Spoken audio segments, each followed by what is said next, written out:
जब भी कोई मुझसे पूछता है, महाराज मन को कैसे कंट्रोल करें, मैं एक पल के लिए मुस्कुराता हूँ और कहता हूँ, क्यों कंट्रोल करना है।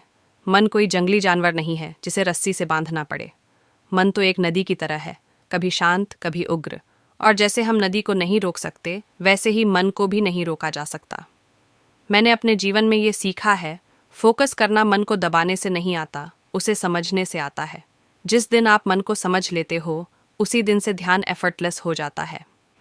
मैं एक समय ऐसा व्यक्ति था जो ध्यान के लिए ज़बरदस्ती खुद को बैठाता था, आंखें बंद, लेकिन मन भागा जा रहा है, कभी अतीत में कभी भविष्य में।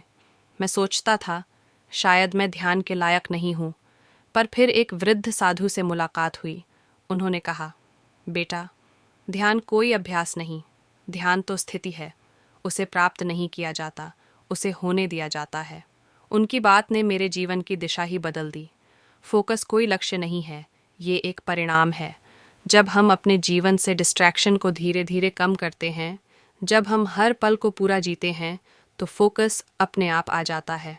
जैसे सूरज की रोशनी को एक जगह इकट्ठा करो तो वो अग्नि बन जाती है, वैसे ही जब मन एक जगह स्थिर होता है तो वो क्लैरिटी देता है।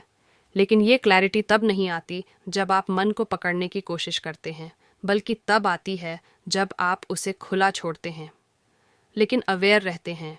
ध्यान दो जब तुम किसी बच्चे को खेलने दो, लेकिन उसकी ओर नज़र रखो, वो ज़्यादा सुरक्षित और खुश रहता है। वैसे ही मन को आज़ादी दो, लेकिन अपनी अवेयरनेस से उसका साथ दो। अवेयरनेस ही असली साधना है। तो अगली बार जब तुम्हारा मन भटके, उसे वापस खींचो मत, बस देखो, ऑब्जर्व करो, जैसे कोई साधु दूर खड़ा होकर मेले को देख रहा हो। धीरे धीरे ये देखने की शक्ति ही तुम्हारा ध्यान बन जाएगी, और तब तुम्हें फोकस करने के लिए कोई प्रयास नहीं करना पड़ेगा। तब तुम्हारा हर कार्य ध्यान बन जाएगा, हर श्वास साधना बन जाएगी, और हर पल एक गहरी शांति में बदल जाएगा। यही है असली ध्यान, यही है जीवन जीने की कला। तो अब अपने मन से लड़ो मत, उसे बस समझो और स्वयं को उसी समझ में खो जाने दो।